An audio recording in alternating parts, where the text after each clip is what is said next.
This will probably segue nicely in to the other topic, which I'll toss back to George, and that is that you wouldn't have known any of this was happening at the event, because bar the one or two notable examples that get to flex 100 Thieves privilege, other people were being told actively by Riot, this is according to my sources, that they absolutely must not be tweeting about the FPS, tweeting about the issues. They must have social media and let Riot work with them and work through the problems. Riot were essentially spending as much time cleaning up their socials as they were cleaning up the fucking mess. Yeah. This isn't even, by the way, because people are going to wonder, this isn't like the implied threat that something will happen. Like, you know, oh, let's not do anything because I've heard like this isn't like CSGO, or I've heard in like Riot something. No, this is as Richard says. People were literally just being told directly, stop tweeting about this. Other people, do not make tweets about this topic. Do not tweet about the FPS, about the venue, about the ping. As you could probably even imagine, they didn't ever want it publicized that it wasn't a LAN. Like, it seems like across the board, this wasn't even like they were just managing perception. They were just directly just suppressing the whole premise. Like, you weren't supposed to yeah, exactly, mate. Back again. No, but anyway, as like regarding that, I think I actually dealt with this firsthand when, I don't know if like the amount of people in here that like follow my Twitter, but I just done like these stupid Twitter spaces like after a match has happened, just to like talk about it. We had like 150, 200 people on it. We just chatted about it, and then we'd get pros on and like they would speak. And then whenever they would be quoted in something, they would immediately DM me and say, "Look, I can't be quoted in this. Like, this isn't okay. I'm not allowed to be quoted in this shit." So after that happened, there was like 3 members of Riot joining my space, and then everyone just fucking left. So it's like it's pretty obvious what's going on. But you know, personally, I've never been told that you know, Riot are like censoring these guys or telling them not to say anything. I just think it's heavily implied by the way that they spoke to me and the way that they actually like interacted with me. So yeah, I mean, I definitely wouldn't put it past them, but I can't say I 100% know that that's a fact. And I will say though that it's pathology, isn't it? I mean, you know, when I was telling people in 2014, 2015 that Riot literally had dossiers on people who worked in esports, which included physical paper dossiers that Riot staff members like told me about. They'd physically seen them, where all my articles were printed out and sections like highlighted. You know, it was that like is joke, though. That's like the X-Files or some shit. That's it was like The Lives of Others, the film about the Stasi in East Germany. And you know, the reason they would, and they had as well, like, because they were very into their social systems, they would have what I can't remember, but they had a title for them. It's so long ago. I want to say influence maps, if this rings any bells, Monty. Basically what they would, who and what the network who connects to who and how often they retweet each other. And they were monitoring everyone's socials, everyone's output. They employed people specifically to read Reddit threads all day and then sort of take the intel, if you want to call it that, back to other offices and that. And they were doing this essentially to fucking make sure they never hired anyone that was ever going to speak out against them. They were never going to hire anybody that would potentially leak information, because leaks were a big thing, if you remember, as Riot were getting started up. And so they're not going to change. The problem with Riot is they're the same company they've always been, despite cycling out a lot of the managers and professing to the fact they've changed. The bottom line is it's structured very much like a Scientology. You know, it's the people at the top who know all the fucking secrets and know all the methods are never gonna fucking, change. They're not going anywhere. They can't. They know where all the bodies are buried, both for the company and a number of people in the industry, including ex-workers who've definitely got skeletons in their fucking closet. And so the new people come in and they go, wow, Riot's totally changed. You know, they've got a rainbow flag in the canteen now, and we all have compassion workshops, and so it's fine. It's like, yeah, all right, climb that ladder, earn your Xenu points, and then come and fucking tell me about it. Because as good as Xenu, though. That sounds so sick. You just get your face farted in, and then someone whips their balls near your face. That sounds garbage to climb the ladder and get that. No, well, yeah, no. But this is the thing. It's like they still believe on some level that they're. It's like this benevolence, the idea that we must be the benevolent dictator. That's Riot Games in a nutshell. They think if they control everything absolutely universally, it will always be good. It will always be the best. So, George, they've already got your fucking number, mate. And if you're making Twitter groups to interview people live from an event that's gone to shit, they'll be all over that. Oh, and also, by the way, the other good thing they do, they love fucking bribing players to act as double agents as well. A player will come to you, leak you some shit, and then they go back and go, I have planted the seed, your worship. Please give me my Xenu points. I get a red t-shirt now. It's insane how they operate. To call them a cult is to really downplay what they're like. Rich, I already do feel mildly bad for George. He thought, maybe I could mix it up with a bit of industry talk with some veterans. We've already done CCTP, fucking Scientology. He's just really make it in esports now. We've got the fucking, we've burned the ships here, George. You have to take the continent now, mate. There's no way. Honestly, in all seriousness, though, I actually felt that my relationship with some Riot employees was already skewed, during the event. Because, prior to this event, and I'd say a few months ago when I was just getting started and I had 10k followers or something, I would speak to several Riot members, I'm not going to name because I actually highly doubt they want me to, nor do I think it's relevant at this point. And then I would come back to them afterwards and request something, like I would prior, and just completely ignore me. Sure, I've got to a point now where I'm even more popular than what I was before. So if that's what you care about, then that would be more of an incentive to talk to me. But these guys just don't give a shit now. So honestly, you got updated, mate. You did a bad tweet. Yeah, no, it's fine. It's whatever. But I don't know if Riot has something against me. I mean, it wouldn't surprise me if they do. I know I'm never ever getting anywhere near that broadcast. That's 100% not happening. So. That might not be in your future anyway, if I'm being honest. I wouldn't put that all on Riot. Well, I mean, I don't know. I don't know what's going to happen. We're real everyone, right? Aren't we? Just saying. I don't know. There's also a hazing component to do with podcasting. John's favourite movie is Full Metal Jacket, unfortunately. So everyone gets to 10K. I was going to go, listen, mate, to be fair, I'm 20 times more popular than me. They don't give a fuck about me either, so don't worry about it. Keep going. Just keep climbing. But anyway, we should obviously expand this a little bit. I want to get your thoughts on that. Put it this way, from the journalism side, because you are actively boots on the ground trying to cover all this stuff. Do you find, like I did, I could get loads of people, mate, off the record to tell me all the stories. Not a single one wanted to go on the record, or if they did, they'd already done something, they'd done an interview or something like that. So, do you find that, as press, is there an implication of, don't look into this, don't expose this stuff? Are people in the scene like that? Are they basically just look, I'll tell you privately, but you can't ever use my name? It has to essentially just be anonymous sources close to the situation or whatever the fuck. Yeah. Well, I mean, if it's situations regarding Riot in particular, then yeah. If it's about teams, then I would say probably not. Just because they basically have no relationship to said teams anyway. But if it's anything about Riot or anything in specific regards to what's happening at an event, they will 100% try to make sure that they are not mentioned in any regard and will only speak to me just out of respect. That's basically it. And they'll tell me information that they just want to keep private, which I understand. But I don't think there's ever been a moment where someone has said to me, don't look into this because you won't like what you find out. I think it's been moderately open in that regard. But again, this game's only been out for a year, so who knows, fucking in 10 years, I might find out some weird shit because I'm not planning on leaving this scene anytime soon. But I don't know.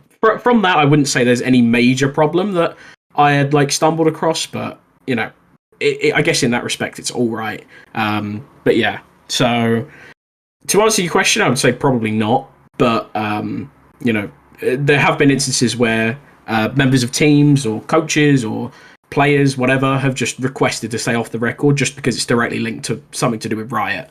And that's probably just the most common instance that I've found.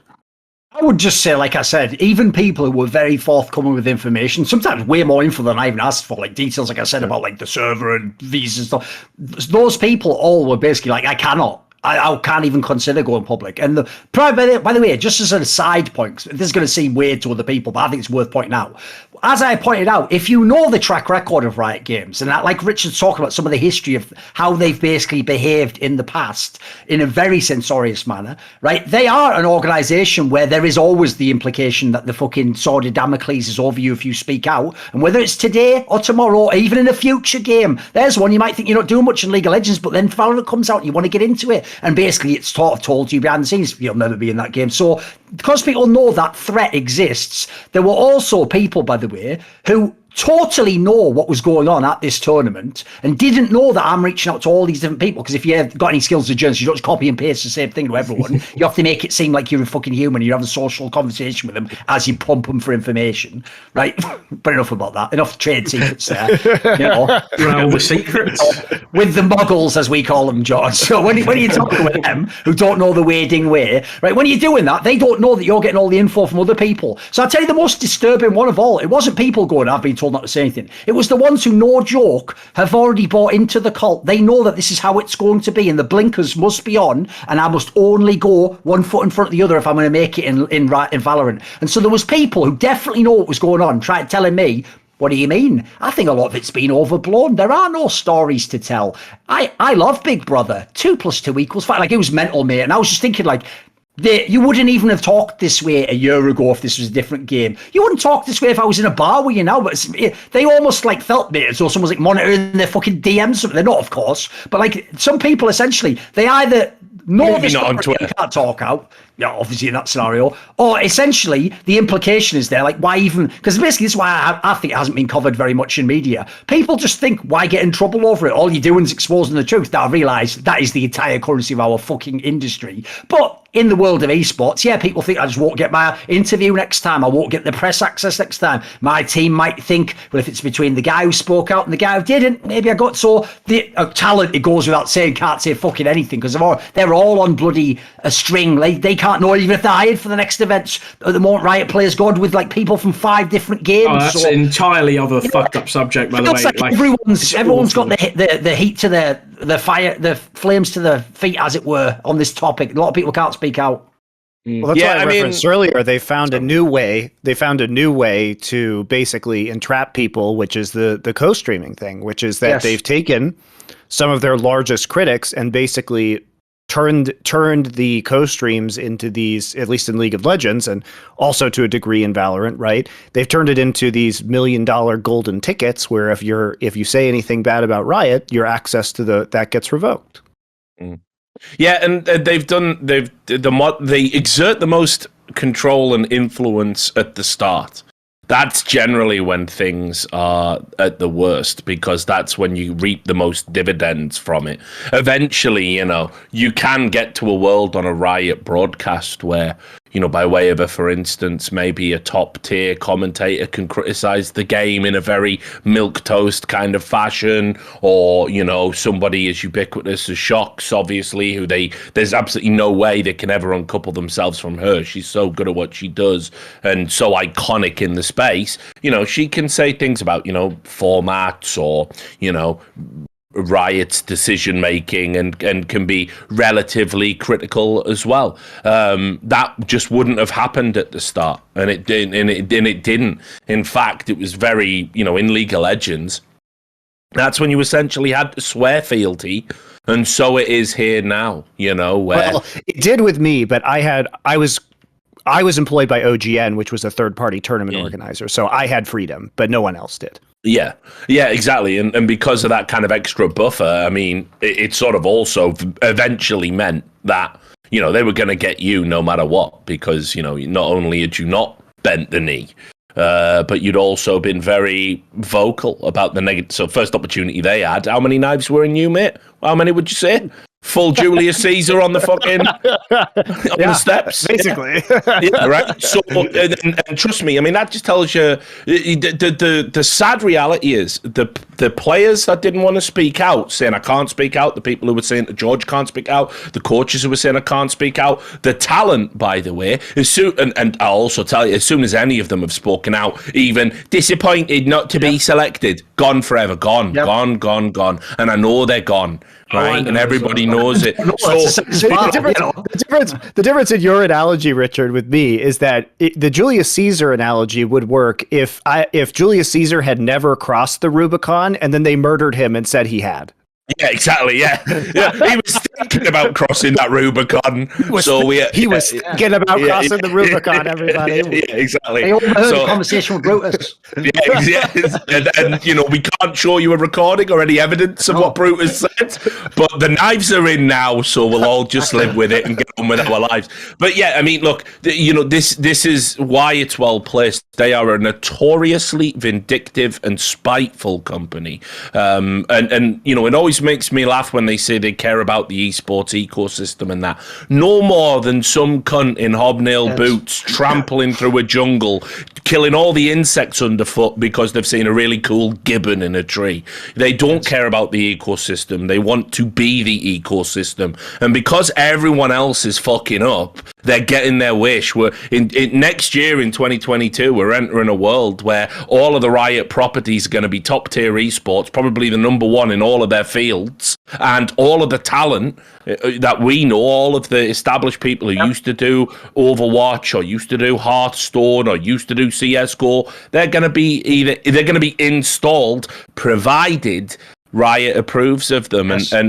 And you're going to have a lot more problems holding Riot accountable for all their fuckery when we get to that reality, which is absolutely 100% coming.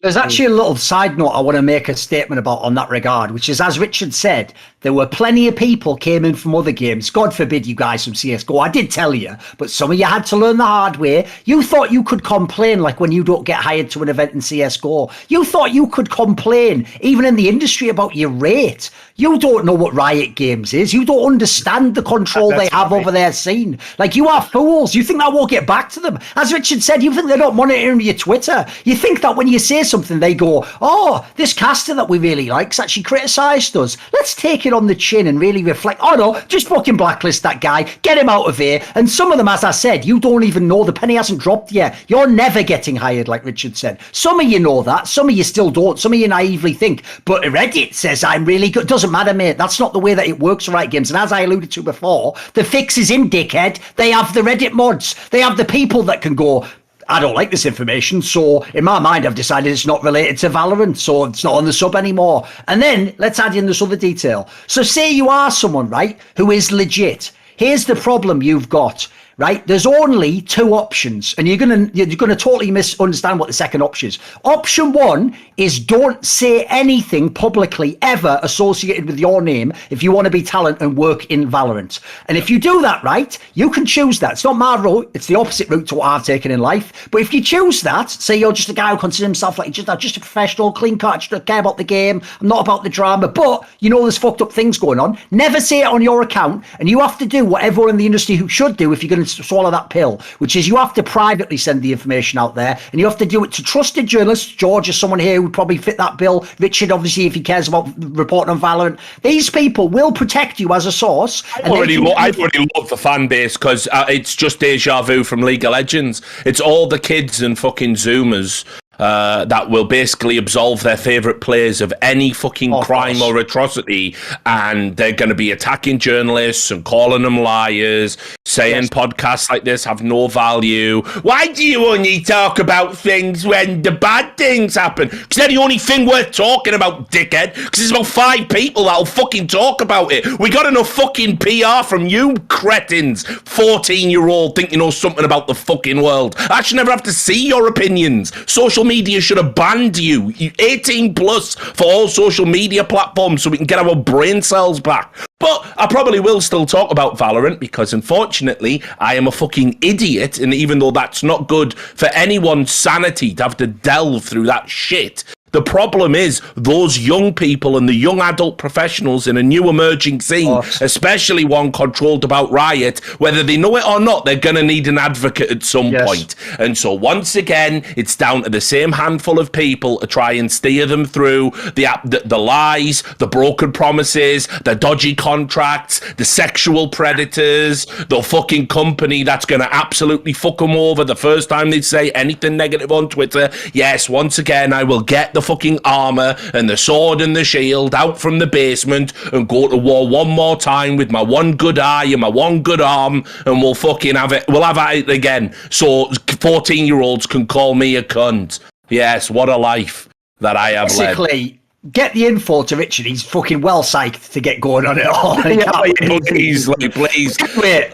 The point I was going to make is this. Do that. If you want to go the legit way, at least just get the info out there. Do the right thing on some level. Because here's the other option, and none of you are prepared for this, and this is why you shouldn't be talking. If you're going to go between these two positions, you are picking the worst option possible. The other option is this option. You literally have to do what I've done, which is you must criticize them on every single issue for potentially a decade. Simultaneous to that, by the way, you must have outlets where you can remain incredibly relevant within their space and game, despite never directly interacting with them, to the extent that one day, as did happen to me, in fact, some of the people in this call could even confirm as much, they literally come to you and it's the opposite mentality. They're finally the bottom dog in the relationship and realise, fuck, it really sucks getting criticism for years and years and years and years, justifiably for all the shit we did, and we can't control this person. So the only solution now, like every scumbag businessman will always come to the realization, is let's make a deal. And they come to you